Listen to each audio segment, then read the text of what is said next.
Coucou tout le monde. Aujourd'hui on se retrouve pour notre 4e vidéo si je dis pas de bêtises et on va parler aujourd'hui de l'hyperphagie boulimique, aussi appelée binge eating disorder, avec un accent anglais magnifique. On change un peu de décor parce que je suis en plein déménagement, du coup c'est le bazar, il y a les cartons, la déco change, bref, du coup je vous présente Aphrodite qui va nous tenir compagnie pour cette vidéo et peut-être aussi la prochaine. L'hyperphagie est souvent perçue à tort comme la boulimie, puisque la ressemblance est quand même relativement grande, mais il y a une différence notable.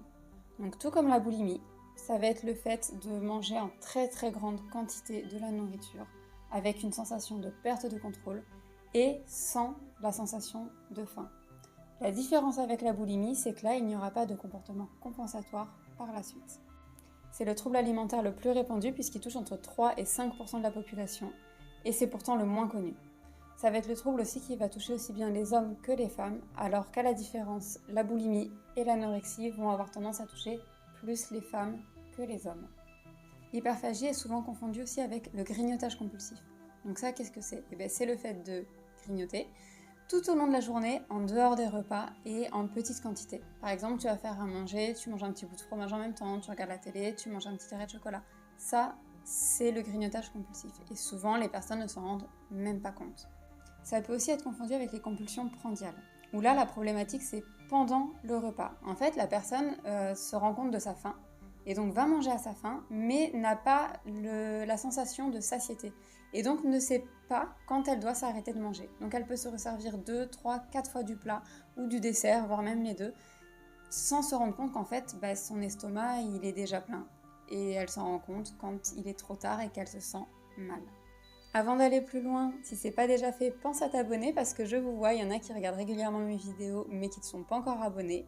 Du coup, j'attends. Allez! Et surtout, pense à activer la cloche pour ne pas louper les prochaines vidéos. Et en plus de ça, ça soutient mon travail, mes vidéos et franchement, ça me fait vraiment plaisir. Coucou, c'est la Syrienne du montage, celle du dimanche parce qu'on est sur un bon gros dimanche, on va se l'avouer, ça se voit.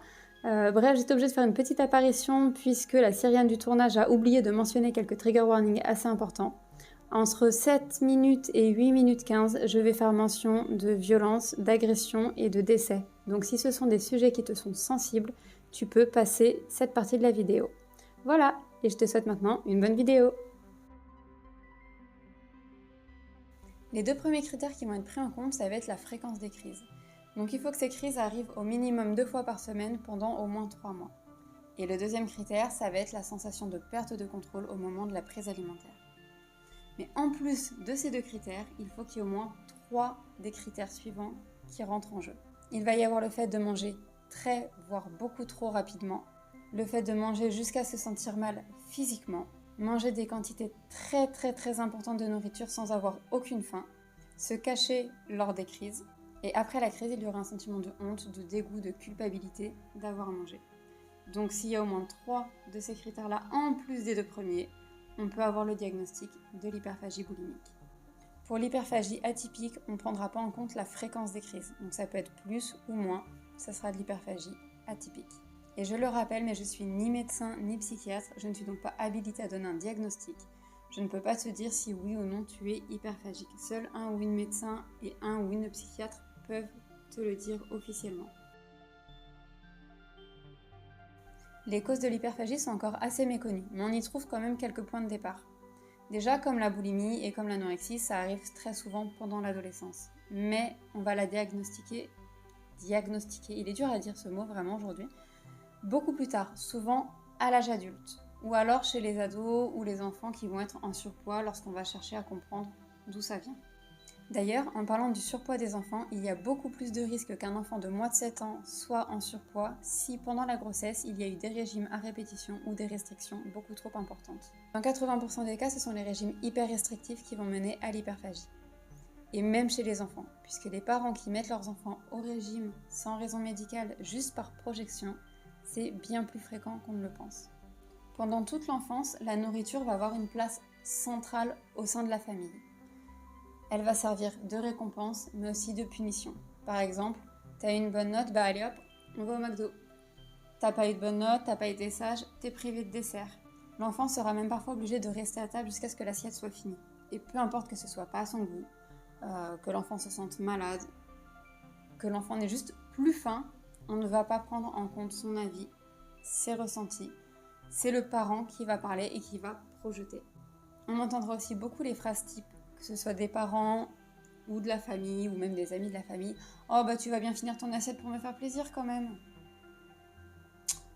Donc en plus de ne pas laisser l'enfant se réguler, on va lui apprendre à ne pas se prendre en considération et à vouloir faire plaisir aux autres avant de s'écouter lui-même. Sympa, non ? A l'inverse, ça peut aussi être dû à une restriction extrême d'un ou des deux parents. Ça peut être l'hyper-contrôle et l'hyper-vigilance de ce que les enfants vont ingérer. En fait, les parents vont avoir tellement peur de voir leur propre image corporelle modifiée, leur poids évoluer, qu'ils vont projeter cette peur sur l'enfant et les empêcher de grossir à leur tour.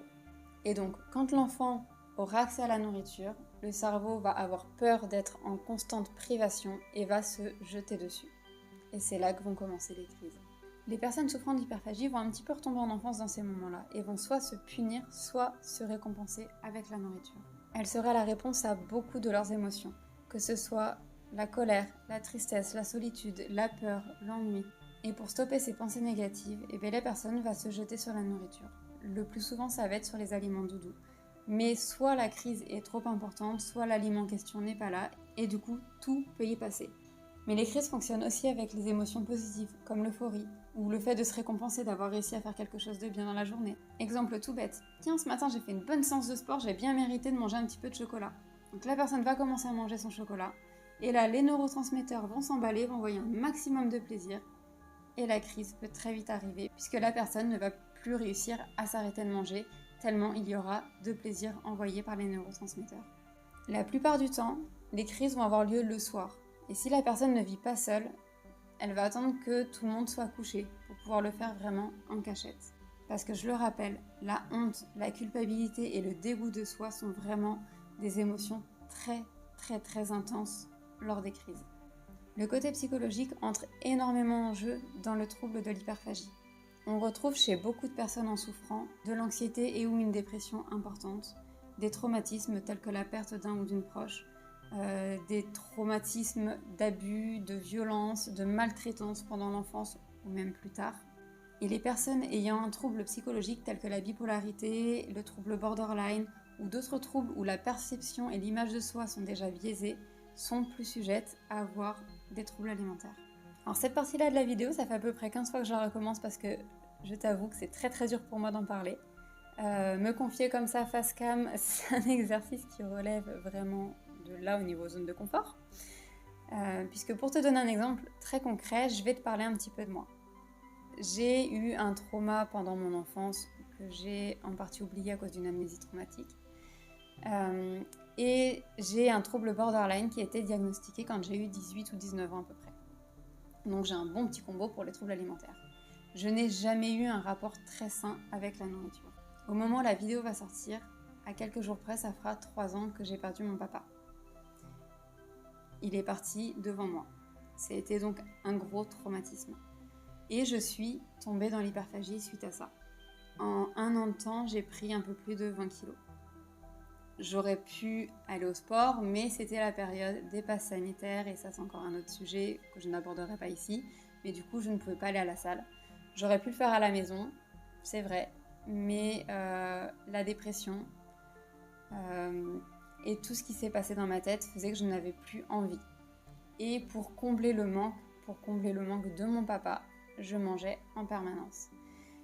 Et quand je dis je mangeais, c'est-à-dire que je pouvais prendre un pot de pâte à tartiner de 700 grammes et le manger à la cuillère en 2 fois sans problème. Voilà, donc ça c'est pour vraiment te donner un exemple concret. Il peut se passer un événement assez traumatique dans ta vie et va en découler de l'hyperphagie. Alors attention, tous les traumatismes ne mènent pas à l'hyperphagie, mais ça peut arriver, comme moi ça a été le cas. Bien sûr, l'hyperphagie n'est pas sans risque, que ce soit physique, psychologique ou économique. Du côté physique, on pourra retrouver une prise de poids importante pouvant aller jusqu'au surpoids ou à l'obésité, mais alors attention, toutes les personnes en surpoids ou en obésité ne sont pas hyperphagiques et toutes les personnes hyperphagiques ne sont pas en surpoids ou en obésité. puisque c'est comme l'anorexie, toutes les personnes anorexiques ne sont pas en maigreur extrême. On va retrouver aussi du diabète, du cholestérol, des troubles cardiaques, des troubles gastro-intestinaux, des troubles du cycle menstruel, des troubles de l'érection, une pression artérielle élevée, de l'arthrose précoce et ou importante, et des troubles articulaires et ou musculaires souvent dus à la prise de poids. Du côté psychologique, on va retrouver la dépression et ou l'anxiété, ce qui, comme pour la boulimie, en sera une cause et une conséquence. Un isolement social progressif ou soudain par peur de ne pas pouvoir se contrôler devant les autres, donc ne plus sortir mais aussi ne plus recevoir personne à la maison. Une très faible estime de soi, une dysmorphophobie très importante, des troubles addictifs ou encore des troubles de la sexualité. Et comme pour la boulimie, on va retrouver les conséquences économiques puisque la nourriture va être achetée en très grande quantité et très régulièrement.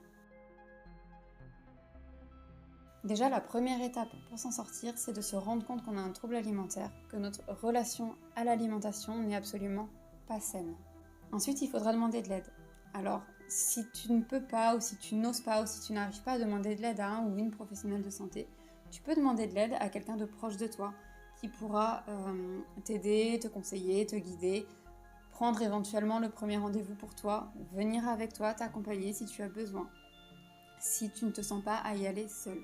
Et il faudra installer un suivi pluridisciplinaire. Donc il y aura le suivi psychologique pour comprendre l'origine du trouble, un suivi nutritionnel pour réapprendre à manger de façon sainement et à ne plus avoir peur de la nourriture, et un suivi allopathique, donc avec un médecin ou une médecin généraliste, si jamais des troubles tels que le diabète ou le cholestérol sont apparus.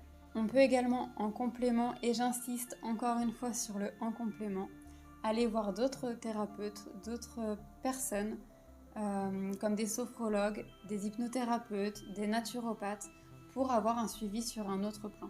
Une méthode qui a tendance à montrer de très bons résultats, c'est la TCC, la thérapie cognitive comportementale. Donc ça va être la thérapie basée sur la pensée et sur le comportement. L'objectif de cette thérapie, ça va être de se débarrasser de ces croyances limitantes et des pensées négatives. Ces pensées vont être inscrites dans le cerveau et on va vraiment fonctionner avec celles-ci. Le but, c'est de briser ce schéma et d'en créer un nouveau plus sain. Et surtout, l'important, c'est comme la boulimie, de ne pas interdire, de ne pas supprimer des aliments, puisque la frustration va engendrer encore plus de crises. Comme pour la boulimie, tu peux aussi t'aider d'un journal alimentaire, en y notant tes ressentis avant, pendant, après la crise, le déclencheur si tu l'as trouvé, puisque ça peut t'aider et ça peut aider le thérapeute que tu iras voir à comprendre et à trouver un nouveau schéma, une nouvelle façon de faire, une nouvelle façon de gérer pour tel ou tel déclencheur. Ça peut donner des pistes. Si jamais tu te reconnais dans cette vidéo, sache déjà que tu n'es pas seul et que tu n'as pas à avoir honte. Que c'est ok, c'est normal, ça arrive, c'est pas grave. On peut s'en sortir. Le tout, c'est de s'en rendre compte et de demander de l'aide. Donc n'hésite pas vraiment à te rapprocher des professionnels de santé et de préférence de professionnels qui sont formés pour les troubles alimentaires. Et si c'est trop difficile pour toi d'être en présentiel ou que tu ne peux pas te déplacer, je te remettrai comme d'habitude en description les liens de la FFAB et de Stop TCA. Et je le répète, tu peux aussi passer par un ou une proche qui peut t'aider dans tes démarches. On arrive à la fin de cette vidéo. J'espère que j'ai pu t'apprendre un peu plus de choses sur l'hyperphagie. Bien qu'on en parlait très peu avant, ça commence à s'ouvrir un peu plus maintenant. Si jamais c'est le cas et que la vidéo t'a plu, n'hésite pas à me mettre un petit like et un petit commentaire pour me donner ton retour, ton avis. Et si tu as des questions, n'hésite pas à les poser, j'y répondrai avec plaisir.